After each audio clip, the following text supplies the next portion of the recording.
Ladies and gentlemen, good morning. La mif. Un tatouage par mois pendant 4 ans. Est-ce que t'as besoin de plus de contexte? Est-ce que t'as besoin de plus d'intro? Non. Regarde, c'est très simple. Ça fait 4 ans que ça c'est notre rendez-vous de l'année où je te parle de tous mes nouveaux tatouages, de leur signification, de petites anecdotes en lien avec tout ça. Mais en 4 ans, il y a eu un petit peu de changement. Ne serait-ce rien que dans le lieu. Ça c'était il y a 3 ans, ça c'était il y a 2 ans, ça c'était l'année dernière et ça c'est aujourd'hui. Si jamais c'est la première vidéo que tu découvres de moi, enchanté, je m'appelle Tristan de Feuillevent, je vais avoir 26 ans et sur cette chaîne, on teste tout ce qu'il est possible d'expérimenter et surtout, on apprend dans plein de domaines à travers les Practice Makes Perfect. Pour une fois, je l'ai joué un peu différemment, donc j'ai masqué tous les tatous. Je vous propose que je m'attarde pas trop dans le contexte et tout du pourquoi du comment. Mon but physiquement c'est de ressembler à un cahier de brouillon géant avec les tatouages qui sont là pour marquer des moments, des souvenirs, des ressentis, des émotions que j'arrive pas forcément à verbaliser avec des mots. Donc de base pour un mec qui voulait pas se faire tatouer, maintenant j'en arrive à un petit stade où on a plus d'une quarantaine de tatous et chaque tatou a une signification bien particulière. Aïe aïe aïe aïe aïe. Je vous annonce déjà, on va partir loin. En fait au vu des tatouages qu'il y a sur moi, je vais être obligé de devoir rentrer dans des niveaux de complexité qui vont être bien plus hardcore que les vidéos précédentes. Si c'est la première vidéo tatou que tu vois, je t'invite à checker d'abord la première, la deuxième, la troisième, et ensuite revenir sur celle-là. Là, je les ai re-regardées juste avant de vous tourner ça, et ça me fait quelque chose de bizarre parce que j'ai vu ma propre évolution à travers les vidéos. Bon, je l'ai vu bien sûr physiquement, mais je l'ai surtout vu dans ma manière de m'exprimer, dans à quel point mon opinion a changé sur certaines choses et absolument pas sur d'autres, et dans la maturité que j'ai pris au fur et à mesure des années et du coup des vidéos. C'est méga intéressant et ça me fait vraiment quelque chose de très spécial de vous tourner un tatouage par mois pendant 4 ans. Tu sais quoi, j'ai pas vraiment d'ordre, on va juste un peu tirer des autocollants et on va blablater. Le seul truc à savoir c'est que la dizaine de tatouages qu'il y a eu sur mon corps en ce moment viennent de ces 3 artistes. Ces deux-là, on les connaît, c'est la MIF. Et récemment, il y a Alan qui est venu se greffer à ma liste d'artistes favoris. Et bah écoute, je te propose qu'on parte sur le plus gros de cette année, le plus sûrement fort émotionnellement, celui qui a été le plus dur pour moi à me décider en mode est-ce que je suis capable de le porter tout au long de ma vie jusqu'à la fin de mes jours. Je te le montre en papote. Premier tatouage. Je pense que pour celui-là, t'auras pas besoin de beaucoup d'explications, mais je te laisse juste admirer le taf de fou furieux. Vraiment, je pèse mes mots. Le taf de réalisme posé par Alan sur ce tatou. Plein de trucs à vous dire vis-à-vis de celui-là. C'est la plus grosse pièce que j'ai en termes d'encre. Je pense que c'est la plus grosse d'un point de vue symbolique, émotionnel, d'un point de vue attachement, parce que c'est un moment qui a existé. Bah littéralement du coup, un bébé buddy avec sa maman et ses 2 sœurs dans un moment de joie et d'union, tu vois. Je me rappelle plus exactement de ce moment, comme tu peux le voir, je dois avoir à peu près 2 ans, mais tout ce que tu peux voir, c'est qu'il y a déjà un buddy qui est plein de vie, qui est plein de sourires et qui fait déjà du bordel. On sait pas trop ce qu'il fait, on sait pas trop ce qu'il veut, mais il kiffe déjà bien sa vie. Et même vis-à-vis de ma vie, de tous les événements qu'on suivi, bah c'est un souvenir à une période qui était vraiment belle. En fait, la famille elle s'est vite séparée par la suite. Je vais pas re-rentrer dans les détails parce que je l'ai beaucoup abordé dans les précédentes vidéos, mais du coup j'ai perdu ma maman peu de temps après cette photo. Celui-là c'est un des plus simples en symbolique, il y a pas besoin de trop creuser. C'est plus dans le feeling que ça me procure. En fait, ce qui est spécial avec ce tatou, c'est que j'ai jamais voulu de portrait parce que j'ai toujours vu des portraits dégueulasses qui finissaient comme ça ou comme ça. Et je me suis toujours dit, par respect pour ma maman d'amour et même mes sœurs, je peux pas avoir des portraits ne serait-ce qu'à 1 seul % raté. Déjà que d'un point de vue dessin, c'est méga dur de faire des portraits. Quand tu passes sur du tatouage, je sais pas si tu réalises à quel point c'est encore au-dessus, surtout sur cette taille, d'être précis. C'est-à-dire que bah déjà sur le tatouage, t'as aucun moyen de gommer. Donc à partir du moment où t'as fait les traits, c'est fini. Et pour la petite anecdote qui est méga drôle, quand il a fait mes petits yeux bridés tout plissés, tu sais, je m'attendais à ce que comme les autres, il fasse du détail, il les ouvre et tout. Bah non, il a juste tiré un trait en mode tweak.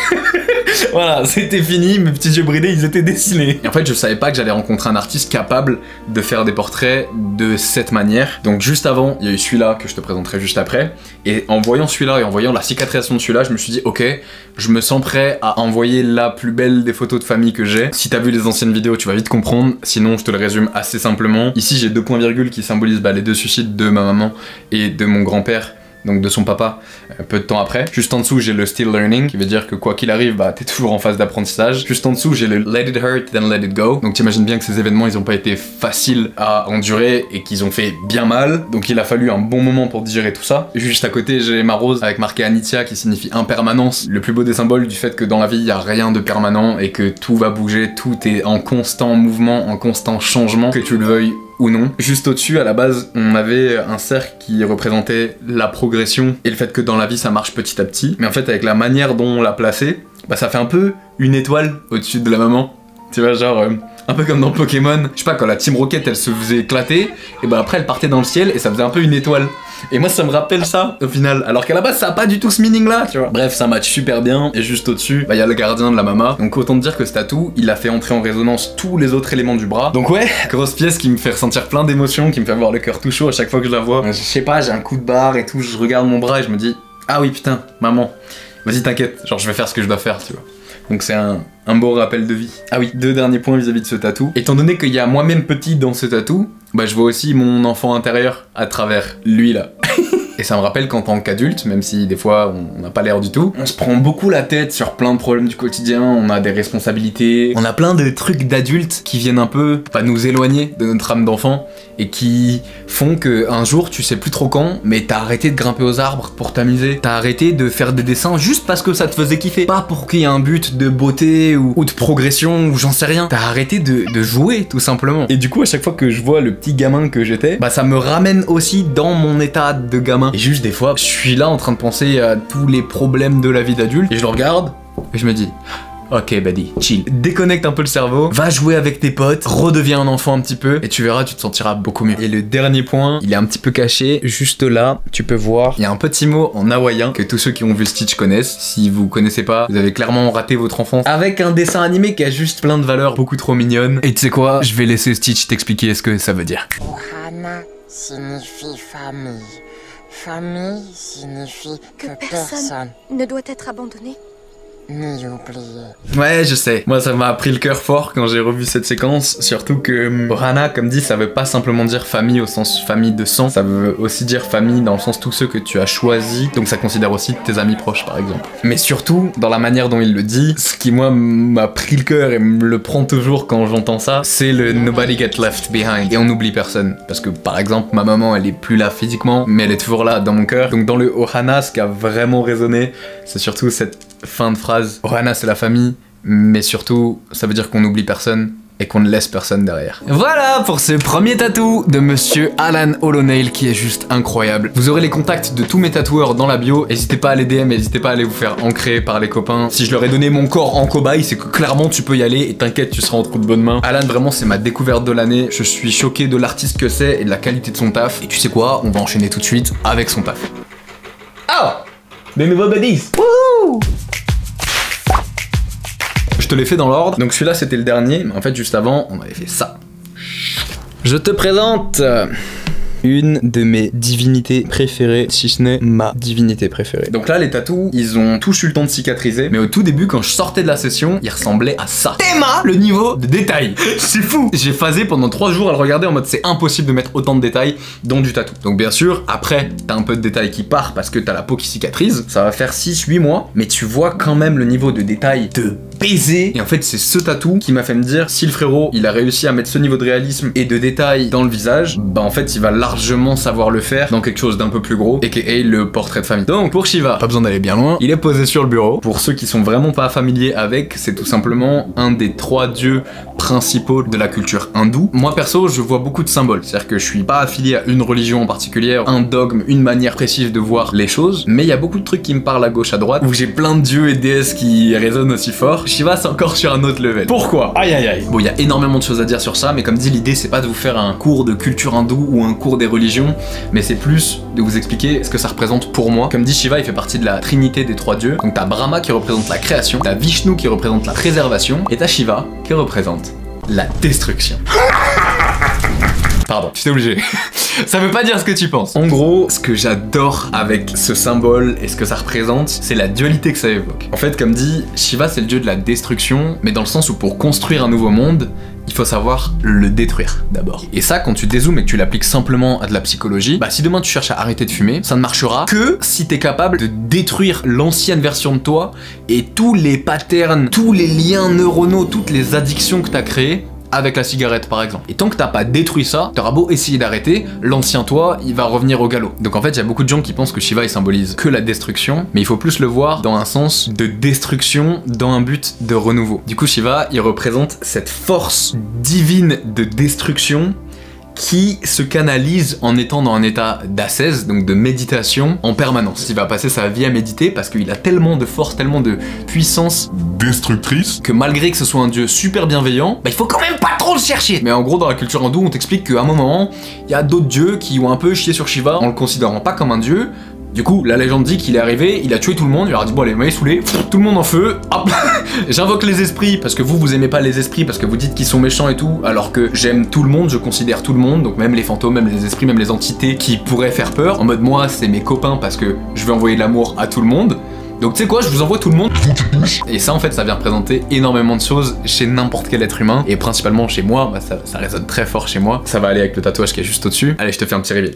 En fait tout est question de dualité. Et Shiva c'est vraiment le symbole de dualité parfaite entre la bienveillance et la puissance. Il est souvent représenté en méditation pour symboliser le détachement au matérialisme, à tous les désirs terrestres et physiques. Et symboliser aussi cet état de conscience supérieur qui permet de réaliser la réalité au-delà de ce qu'on appelle le voile des illusions ou des apparences. Je suis parti un peu loin, mais ça veut simplement dire que, imaginons qu'on se rencontre et que tu ne me connais pas, si t'émets tout de suite un jugement vis-à-vis de la couleur de ma peau, de mes yeux bridés, de mes cheveux, des petits biceps qui dépassent et tout, bah en fait c'est un jugement basé sur des apparences, c'est un jugement basé sur ce que tu penses qui est moi. Mais ça c'est en aucun cas l'entièreté de tout ce que je suis. Si tu restes dans l'apparence pure, tu pourras jamais aller à la rencontre de mon petit cerveau, de mes pensées, de mes intentions, et si on creuse un peu plus loin, de mon esprit, de ce qui compose mon corps physique là. Je vais pas rentrer méga dans les détails encore une fois parce que c'est super long même si c'est super intéressant. Il y a plein de symboles qui sont très puissants et qui me parlent énormément. Pour revenir sur Terre avec une anecdote que tu vas beaucoup plus capter. Il y a pas longtemps j'étais à la gare de Lyon et j'allais à Paris pour un tournage comme d'habitude. Et à la gare je suis avec Madame Buddies, je prends un café au Starbucks. Et je suis là, j'attends les cafés. Tu sais, je vois un mec qui est pas bien en face de moi, qui est tout stressé et tout. Ça se voit, il était en colère. Je suis en oh, putain le pauvre, genre il doit avoir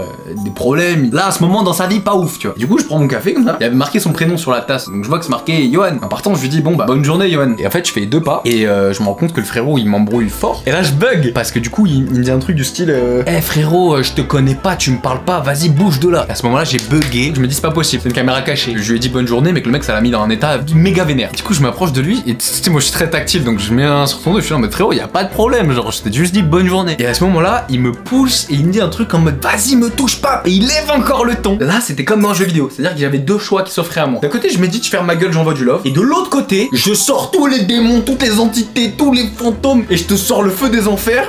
Ce qui veut juste dire en langage buddies, bah de pas oublier que de base je suis ceinture noire 2ème dan et je suis quand même un mec avec beaucoup d'ego et très impulsif à la base. Donc ça veut simplement dire coup de poing sauté, uppercut crochet, je te piétine au sol fils de pute.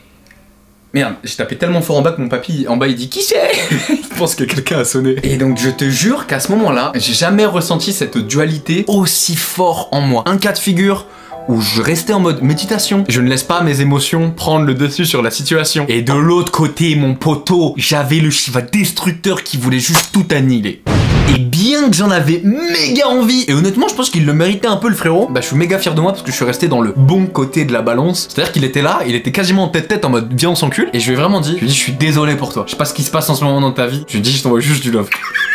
Bon, ça l'a encore plus vénère au final, mais tout ça pour dire que le symbole de Shiva, c'est cette animalité qu'on a en nous parce qu'on est des animaux instinctifs et primitifs à la base, qu'on retient par rapport à l'environnement dans lequel on est, et où forcément ces guerres d'ego, de combat, de loi du plus fort et tout, on essaye de les éviter dans la société actuelle, sinon ce serait Bagdad la société, tu vois. Et ce Shiva là, c'est un rappel au fait que tout n'est pas fait d'amour et de lumière, et que tout n'est pas blanc, et que tu as le droit de ressentir cette animalité, que tu as le droit d'avoir cette force puissante en toi, mais que c'est pas pour autant qu'il faut tout casser, tout détruire tout le temps, bien au contraire. Faut justement la voir et la maîtriser pour être du coup maître de soi. Et je conclue sur Shiva avec une phrase que je t'ai peut-être déjà dit dans les autres vidéos tatou, mais en fait bien que je sois pas pour la violence, si t'es pacifique parce que être pacifique c'est ta seule option, bah en fait t'es faible. Alors que si tu sais tuer, mais que tu ne choisis de ne pas le faire et de rester pacifique, dans ce cas-là seulement t'es fort. Et dans ma conception des choses, être un vrai maître de soi, ensuite maître d'arts martiaux, de philosophie, de ce que tu veux, c'est savoir se maîtriser soi-même. Ah oui, dernière chose avant qu'on passe au 3e tatouage vis-à-vis de Shiva. Et la méditation à la base, je pensais que c'était juste une sorte de relaxation où tu fermais les yeux, tu vidais un peu ton esprit et ça te faisait du bien parce que tu faisais rien, mais genre tu sais comme si tu faisais une sieste ou comme si tu dormais. Puis j'ai commencé à en faire de plus en plus et de moins en moins guidé tous les jours. Puis un jour j'ai expérimenté un de mes premiers états de transe sur lequel je vous ai fait une vidéo à part entière que vous pouvez checker juste là. Et du coup j'ai creusé de plus en plus les recherches vis-à-vis de la méditation transcendantale, vis-à-vis de la méditation qui t'amène dans des états de transe. Et comment dire, Il me faudrait une vidéo à part entière pour parler de la puissance de la méditation, mais j'ai compris que simplement en étant assis sur un pouf, tu pouvais faire un vrai voyage. Ça demande beaucoup de temps, beaucoup de patience, beaucoup de PMP pur et dur, mais quand tu commences à toucher du doigt tes premiers états de transe à travers la méditation, c'est extrêmement dur à définir, mais ça change tout. Genre tu comprends que la méditation, c'est pas juste un truc d'entrepreneur qui cherche à être plus productif. Si ça fait des millénaires que ça existe et que c'est fait par tous les mecs qui cherchent à s'éveiller mentalement, spirituellement, physiquement, c'est peut-être pas pour rien. Et du coup, je vous avoue que ça fait quelques temps maintenant que je médite quasiment tous les jours, et ça a juste changé ma vie. Mais genre vraiment, je saurais pas comment vous le dire, mais en fait, il y a une sorte de puissance dans l'immobilité, dans le calme de ce que les ricains appellent de stillness, qui fait que quand tu réussis à être vraiment ancré, sa mère, ici, que t'entraînes ton cerveau à progressivement passer des ondes bêta aux ondes alpha, puis aux ondes theta, et que tu réussis à rester dans ces niveaux-là, waouh! Mais genre, waouh! C'est fou ce qui se passe. C'est que vraiment, ta conscience, elle est plus là, genre tu te balades, et moi je reviens souvent avec ce que j'appelle des downloads, des informations, des petits messages. Après tu l'interprètes comme tu veux. Si on est très science cartésienne, bah c'est simplement des messages de ton inconscient qui communique avec ton conscient dans ces moments-là où tout est un peu imbriqué. Et puis après, en fonction de ce que tu crois, ça peut être des messages du dessus, ça peut être des messages de l'au-delà, ça peut être des messages de proches qui sont plus là. Tu l'appelles comme tu veux encore une fois, de Dieu, de la vie, de l'univers, de la source, whatever. C'est extrêmement puissant et c'est un truc que je vous inviterai tous à faire parce que j'aurais jamais pensé dire ça un jour dans ma vie. Mais le PMP le plus dur que je fais au quotidien, c'est celui de rester immobile et de faire le calme dans ses pensées pour connecter vraiment à son choix de l'intérieur. Alors que pourtant la MIF, vous savez très bien ce qu'on fait sur cette chaîne. Vous savez très bien qu'on est accroché sur les ailes d'avion qui font des loopings, qu'on va à des centaines de kilomètres/heure dans plein d'engins comme ça ou comme ça. Et vous savez très bien que Buddy, il a déjà expérimenté plein de trucs. Mais vraiment, je crois que la puissance du calme et de l'immobilité dans une méditation, c'est le truc le plus sous-coté du monde que j'ai jamais expérimenté. Voilà. Tu sais quoi, on va finir avec Alan. Donc j'en ai eu 3 d'Alan. 1, 2 et 3.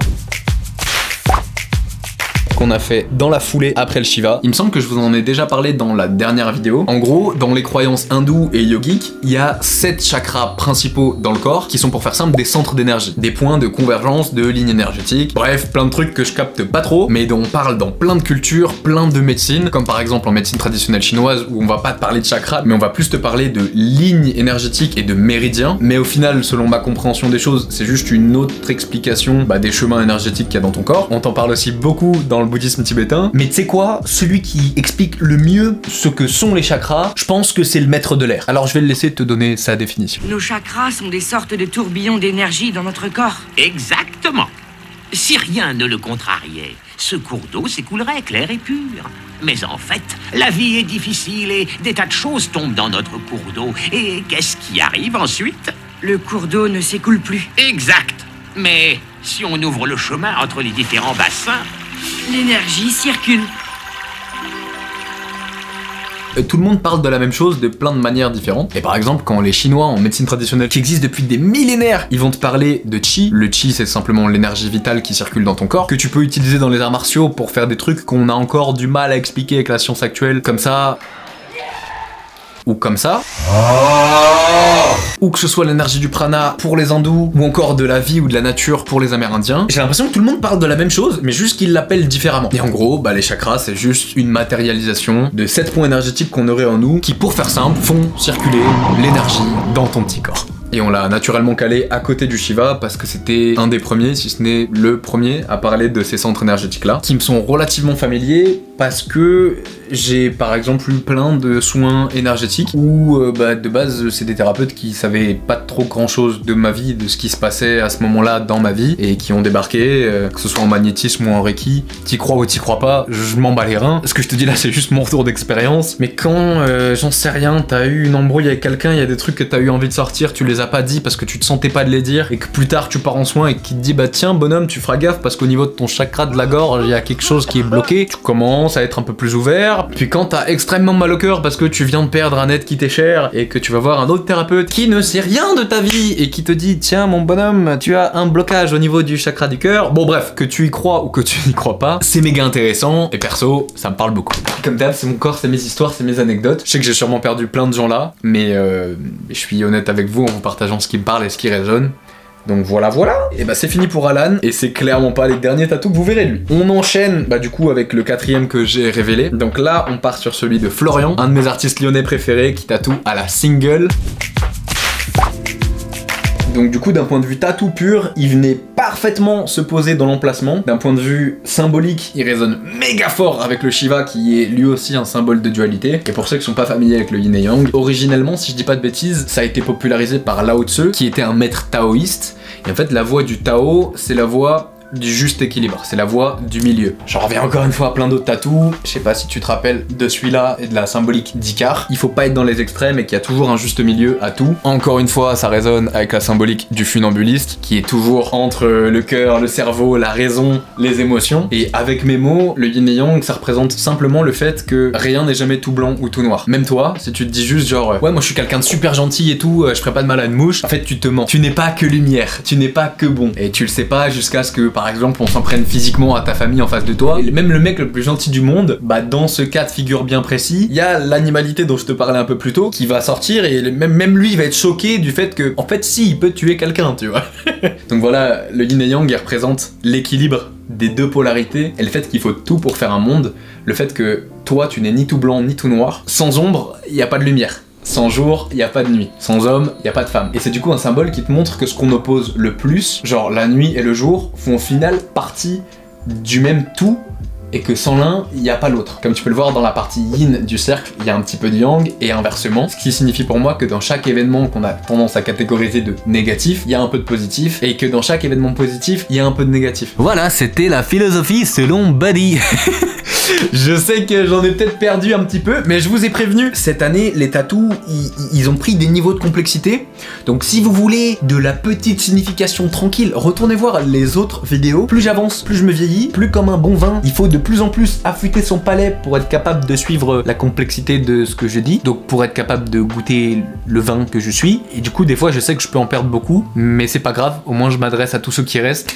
Je vous aime, et si vous me comprenez, bah merci, et bravo.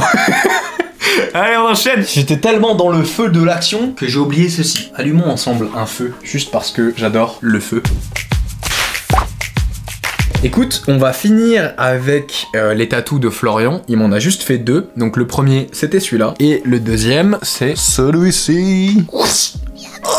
This tattoo is permanent. This body is temporary. Donc tout à l'heure, je t'expliquais vis-à-vis de la symbolique de la maman que ça avait fait résonner tous les tatous. Et ça finit bien sûr avec celui-là dans la résonance. Tiens, laisse-moi flex un petit peu les restes de triceps. Je pense que t'as pas besoin de trop d'explications. Le texte parle en soi et pour lui. Donc celui-là d'un point de vue tatou, encore une fois il est ouf parce que bah les lignes elles sont parfaites. Il me semble que ça a été fait à la single aussi, donc c'est super fin. Là c'est un des rares où l'idée vient pas de moi. Je l'avais déjà vu passer je crois sur Pinterest, du coup je l'ai un petit peu reformulé, mais dans l'idée j'ai été très fortement inspiré pour le design. D'un point de vue tatou, j'avais aucune forme carrée, donc déjà je trouvais ça intéressant de venir un peu casser l'esthétisme du bras où c'est beaucoup de lignes, beaucoup de trucs bien droits avec des formes carrées. Et ici dans le symbolisme, ce tatou est permanent, ça bougera pas. Ce corps, par contre, lui est temporaire. Ça bougera. Bien sûr, évidemment, le tatou, il va bouger. Il va suivre le cours de sa vie avec moi. Il risque de se faire griffer sur des PMP ou on mange des murs à 80 km/h comme ça.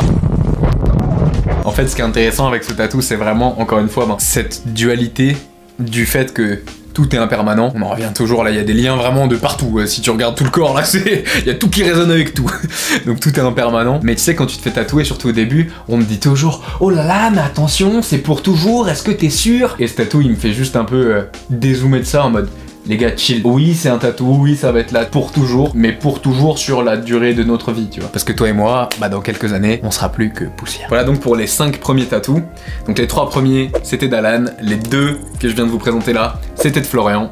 Et maintenant, on passe à tous les autres qui ont été faits par mon tatoueur principal, celui qui a déposé le plus de tatous sur le petit corps de Buddy, aka le maître du micro-réalisme, celui qu'on ne présente plus, Monsieur Romain Q. Bah Romain c'est simple, c'est devenu un de mes frérots, il a fait quasi tout le bras de Buddies, donc il commence à avoir l'habitude, et qui est clairement un des meilleurs artistes spécialisés dans le micro-réalisme. En France c'est sûr, en Europe je pense, et honnêtement dans le monde s'il est pas dans le top 10, je pète mon crâne. Bref, on y va. Ici nous avons un pequeño colibri, le premier oiseau de Belize. Alors celui-là en termes de placement, ça a été extrêmement dur à me décider.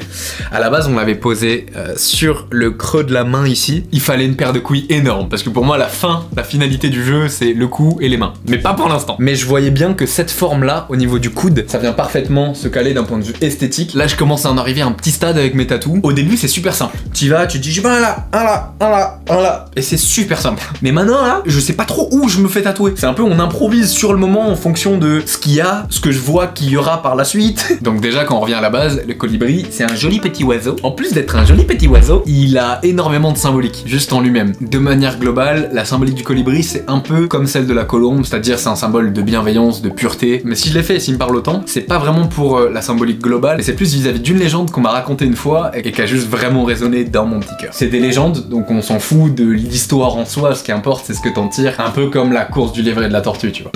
Donc dans l'idée, la légende du colibri, elle dit simplement qu'un jour, dans la forêt, il y a eu un feu de forêt qui a démarré et ça a petit à petit embrasé toute la forêt. Donc là, il y a tous les animaux qui s'affolent et qui commencent à courir de partout, histoire de sauver leur peau. Et dans l'agitation globale, il y a un tatou qui était prêt à mourir, qui était comme ça, là, posé, qui voyait un colibri qui faisait plein d'allers-retours comme ça. Et en fait, le tatou, il voit que le colibri, avec son mini bec, il va choper de l'eau et il va jeter des gouttes comme ça dans le feu, et du coup, il fait des allers-retours entre le lac et le feu de forêt. Et le tatou, au bout d'un moment, il est là en héros, tu juste t'es con en fait. Là, on va crever, ça sert à rien ce que tu fais, tu vois. Arrête! Et le colibri lui répond, je sais, mais je fais ma part. Aussi cheesy que ça puisse paraître, prendre sa part de responsabilité d'un point de vue personnel et singulier dans une action qui peut être plus collective, bah ça résonne fort. Parce que selon moi, on a tous quelque chose à jouer dans quelque chose de plus grand que nous. En fait, la symbolique du colibri, c'est la symbolique de prendre pleinement responsabilité dans le fait que nos petites actions, elles peuvent avoir des plus grandes conséquences sur un point de vue collectif. Donc on s'en rend pas compte, mais si toi, juste demain matin en prenant le bus ou le métro ou en croisant quelqu'un dans la rue, tu lui souris, bah tu le sais pas, mais peut-être que ça va changer toute la journée du monsieur à qui t'as souri, qui lui aussi va être dans un bon mood, va sourire à tous les gens qu'il va croiser, et ensuite ça fait l'effet cumulé, et juste tout le monde sourit et tout le monde est heureux. Et dans la vie de tous les jours, je l'interprète comme si tu peux tendre ta main à quelqu'un, pourquoi tu te restreindrais de le faire? C'est vraiment cette action de je fais partie du monde, donc je vais faire ma part d'un point de vue plus global, plus sociétal si tu veux. Ah oui, puis au cas où, même si t'enlèves toute la symbolique, le colibri ça reste un oiseau méchant stylé. Genre, je sais pas si t'es au courant que, je sais pas, un dindon, ça a à peu près 90 battements de cœur par minute, alors qu'un colibri, ça monte jusqu'à 1200 BPM en plein vol. Déjà, rien que ça c'est fou. Après, en comparaison, encore une fois, à d'autres oiseaux, une mésange, ça fait entre 12 et 15 battements d'ailes par seconde. Un colibri, 50 à 200. J'ai envie de dire est-ce que c'est bon pour vous, mais je vais pas le dire. Voilà pour El Pequeño Colibrito. 7ème de Romain. What you see is in all there is. Ça pareil, dans l'idée, je l'ai pas inventé, je l'ai vu passer, ça m'a parlé direct parce que la symbolique elle est forte pour moi. En fait c'est un tatouage qui t'invite à te rappeler que peu importe le cerveau que t'as, peu importe à quel point tu penses avoir la science infuse, tu es juste tout petit par rapport à juste d'autres animaux par exemple, d'autres espèces qui vivent autour de toi, tu vois. Que nous les êtres humains, on a un peu un syndrome de on est les meilleurs, on est les plus forts et tout ça. On pense qu'on sait tout sur tout et qu'on est meilleur que tout ce qui nous entoure, mais c'est pas très vrai. Je te prends un cas de figure. Par exemple, il y a un chercheur qui a démontré que nos yeux ne percevaient que 0,0035% de la réalité. Donc disons que la réalité c'est 100%, nos yeux ne perçoivent même pas 1% de tout ça. C'est-à-dire qu'une abeille perçoit plus large que toi, un dauphin perçoit plus large que toi, une chauve-souris perçoit plus large que toi, ton chat perçoit plus large que toi. Donc il peut voir des trucs que toi tu ne peux pas voir. Déjà juste ça, ça calme. Donc what you see isn't all there is, qui se traduit littéralement par ce que tu vois n'est pas tout ce qu'il y a. Je t'explique. Tu rencontres quelqu'un. Ce que tu vois, ça ne définit pas la personne dans son entièreté. Ça définit seulement son apparence physique. Tu ne connais rien de ses pensées, ses croyances, ses intentions, sa pureté, sa bienveillance, tout ce qui est à l'intérieur de lui, t'en as aucune idée. Donc ça te montre bien que ce que tu vois, ça ne définit pas tout ce qu'il y a dans une personne par exemple. Même chose dans la nature. Quand tu te balades et que tu vois un arbre, toi tu vois juste le corps physique d'un arbre, mais tu te rends pas compte qu'il y a plein de couches intérieures qui composent cet arbre. Tu te rends pas compte que cet arbre en dessous, il est connecté avec ses racines, avec le mycélium des champignons, et que tout ça, ça forme un réseau de fous furieux. Non, toi tu vois juste un arbre. Après si on va un petit peu plus loin, c'est la même logique vis-à-vis de tous nos sens. Que ce soit nos yeux qui sont bridés, sans le mauvais jeu de mots, à percevoir seulement une infime partie d'un spectre de lumière visible, c'est-à-dire que tout ce qui est là-bas, on le voit pas. Même chose avec notre toucher. En fait notre peau elle a que très peu de récepteurs comparé encore une fois à d'autres animaux ou d'autres mammifères. Nous on capte surtout la pression et la température. Mais notre peau elle capte pas grand chose d'autre de plus. Donc en fait tout ça, ça te montre juste qu'il y a plein de trucs qui existent dans cette réalité, mais que par exemple si on reste juste sur la vision, tu vas pas voir. Genre l'air que tu respires tous les jours qui est vital pour ta survie, bah tu le vois pas, pourtant c'est bien là. Toutes les ondes qui nous entourent, genre celles qui te permettent de regarder cette vidéo en wifi ou en 5G, tu les vois pas, Pourtant, elles sont bien là. Tu vois, par exemple, tous ces gens qui te disent moi je crois que ce que je vois. Ah, mon frérot, désolé de te dire que tu vois 0,035% de la réalité. 0,0035% de la réalité, pardon. C'est un peu limité, tu vois, pour émettre des jugements très fermé. Donc voilà, un petit symbole qui te rappelle d'être humble dans tout le domaine possible et qu'il y a une réalité bien plus grande qui nous entoure que ce que nos petits sens d'être humain sont capables de comprendre. Et ça me fascine quand je l'étudie un petit peu, principalement dans les traditions chamaniques. On t'explique qu'il y a d'autres plans de la réalité et que par exemple, quand t'es dans des états de conscience alternatifs, comme l'état dans lequel j'étais en plein breathwork dans cette vidéo, bah en fait, t'élargirais juste un petit peu tes champs de perception et tu passerais de 0,0035 à genre 0,036 ou 37 40 peut-être. Et pour toi à ce moment-là t'as l'impression de vivre un truc de fou furieux et de toucher une autre réalité, mais en fait c'est juste que t'as élargi ton champ de perception, tu vois. Mais du coup d'un point de vue tatouage pur, encore une fois l'idée c'était de venir finir entre guillemets, parce que je pense qu'avant que ce soit vraiment fini il va falloir du temps, mais de venir finir ce bras avec du coup quelque chose qui avait à peu près cette forme là pour combler l'espace qu'il y avait là. Donc du coup je trouve ça très cool parce que là on commence à avoir un bras qui est pas dégueu en termes d'harmonie. Il y a autant des lignes que des cercles, que de la géométrie, que des trucs décentrés et tout. Je sais pas vous ce que vous en pensez, mais moi j'aime bien.